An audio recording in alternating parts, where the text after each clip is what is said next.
Okay, so good evening, and this is the rock and roll. This is the Mick Jagger Rock and Roll Show now coming at you.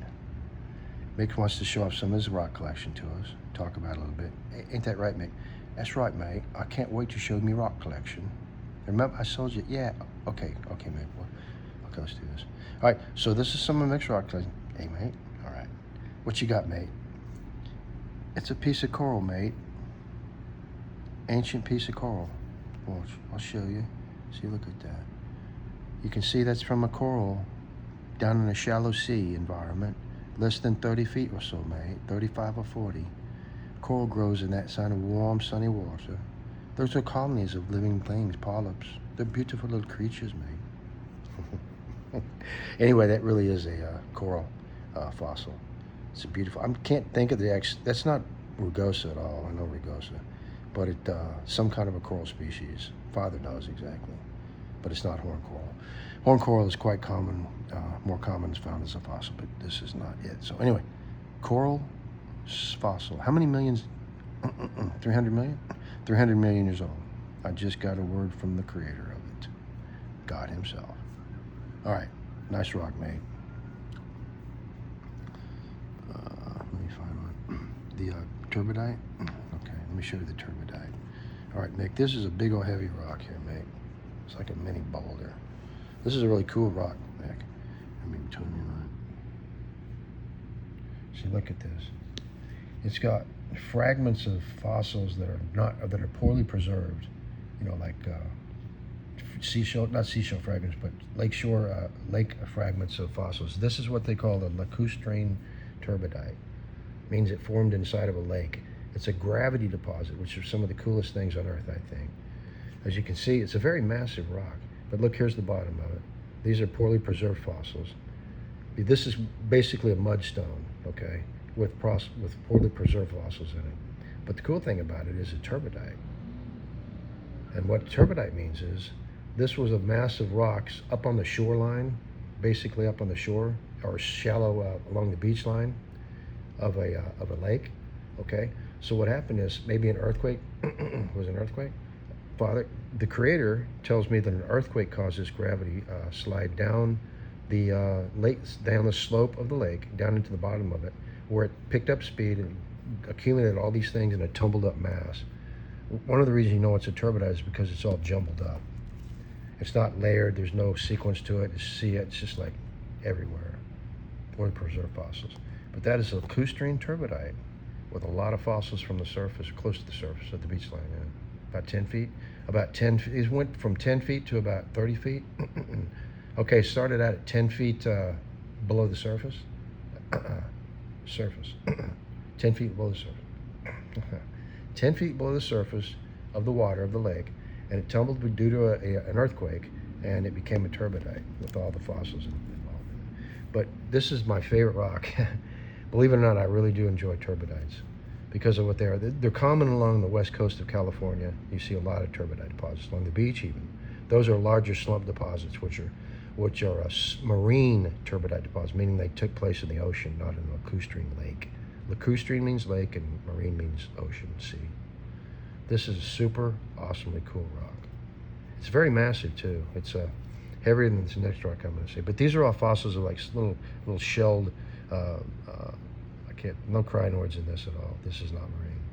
This crinoid, isn't it? Yeah, these are crinoids, but they're also lacustrine, different species. Okay, these are lacustrine crinoids. Sea lilies, as they're called today. They've lasted millions and millions, hundreds of millions of years as a species, and now they are called modern-day sea lilies. So you can look it up what an actual modern-day crinoid looks like as a sea lily. All right, Vic, cool rock, brother. So that is my favorite rock.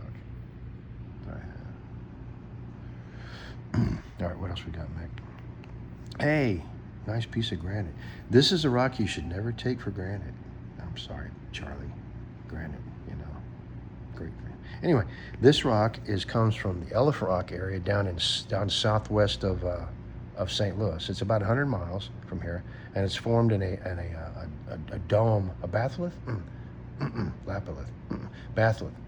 It forms what's called a granitic batholith that grew up, that welled up from the subsurface of the earth. It was way down deep when it formed. This is a very fine-grained piece of granite. All the pink rock, all the pink mineral is feldspar, it's potassium feldspar. Okay, there's some very small amounts of quartz in this. Quartz is what they call an accessory mineral. The main mineral, though, is feldspar, the pink mineral. Accessory quartz is a little bit of hornblende in there, a very tiny bit of hornblende, very small amount of accessory mineral, as you can see.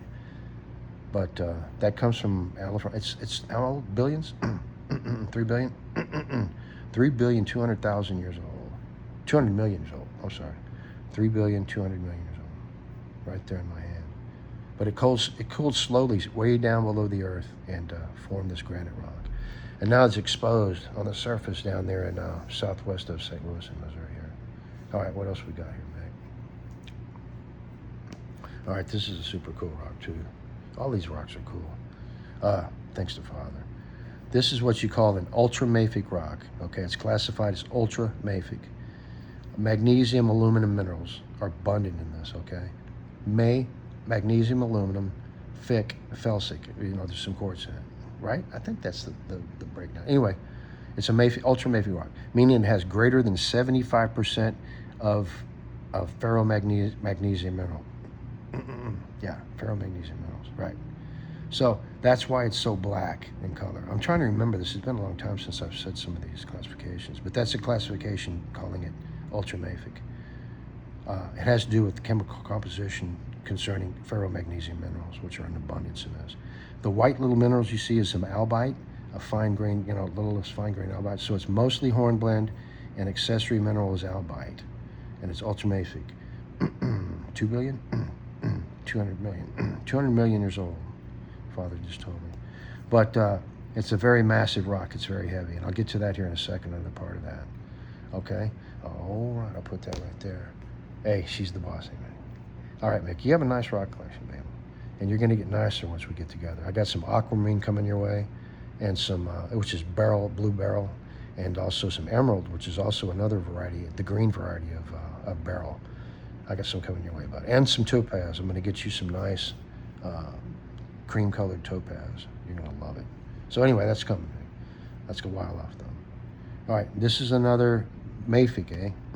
Hang on. This is a mafic rock. This has a ferromagnesium abundance about 55%, 60. This is about 60% ferromagnesium minerals, the dark minerals, which makes it mafic. So it's less than 75%, which makes it ultramafic in ferromagnesium minerals present. So the white mineral is also albite, as you can see. There's larger crystals of albite on the round side back here. See them protruding out? You can see them in profile. They kind of jut up a little bit. But this is a real nice piece of that. And nice rock, Nick. All right, what else we got here? Oh, here's some anorthosite. This is anorthosite. It's supposed to be labradorite, which is like my favorite mineral of all time. It provides a Schiller flash if you get it just right in the light. See, I'm rotating it, but I'm not getting any Schiller flash out of this. I got some that does. But if you get a good piece of labradorite and you get a good Schiller flash on it, it's par excellence. It's beautiful. They make all kinds of things, decorating and countertops and stuff out of this stuff. It's gorgeous. But this is more of an anorthosite, which labradorite and anorthosite form what they call a solid solution series between the two minerals. What happens is that calcium, iron and magnesium have about the same, roughly the same atomic radius. They're about the same size radius-wise, okay, on the atomic level. So what happens is, in the crystal structure of anorthosite to labradorite, the mineral grades from a higher amount of, let's say, iron, okay, versus magnesium. Labradorite is more magnesium. Labradorite is more magnesium on that scale again. Then more substitution in the crystal structure of iron produce more of an anorthosite mineral, which is this, which doesn't have the Schiller flash on it as much. But it's a solid solution series mineral forming between two minerals. And it's really cool. I'm kind of going through this roughly on first. See, look at the striations on the surface when you rotate them. Those are growth of the crystal face. Those are basically horizontal plane crystals and sort of like a quartz crystal when you can hold it and look at it in your hand. They're laid down flat. Lamellae, yeah, it's called a lamellae crystal. Bone sheets. Is it a cyclosilicate?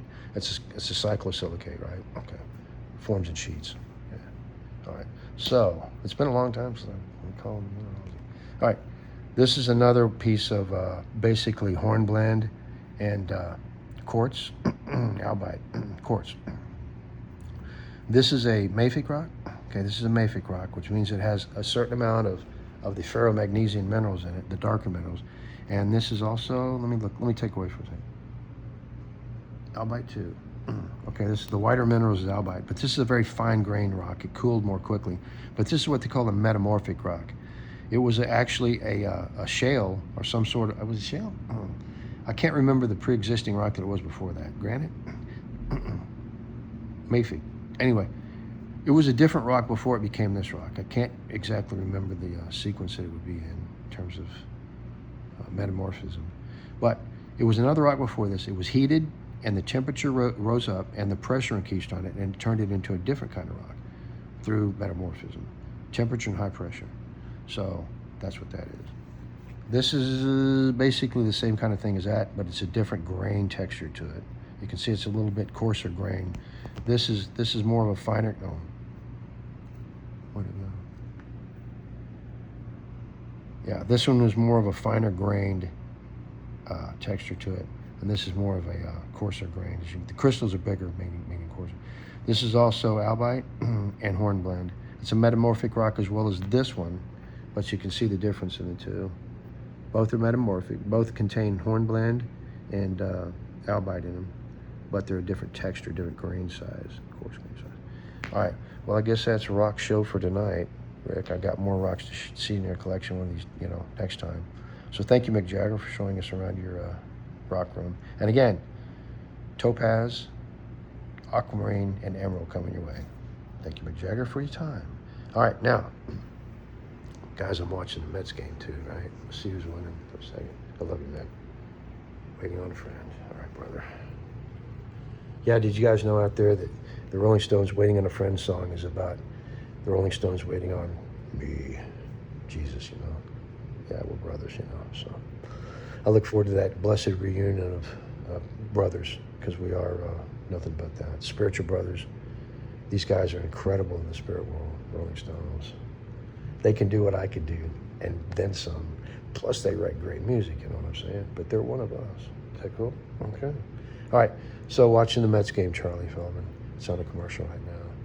I'll upload this here in a minute and send it off to you guys. Again, a lot of that terminology was kind of rushed out. It's been a long time since I've said no. It's all coming back to me now. It's all coming out now. Oh, anyway, I'll go ahead. I'll turn this off now. Mick Jagger, thanks, pal. I love you. You and the Stones, babies. Charlie Feldman, I love you. Rock and roll. Vale, I love you. Rock and roll. Mallory, everyone, rock and roll. Guthrie, I love you too. Rock and roll. Oda, you too, and the girls. Haley and Hope. Haley and Hope. All right, I'll see you guys all up for this now. I love you. Bye.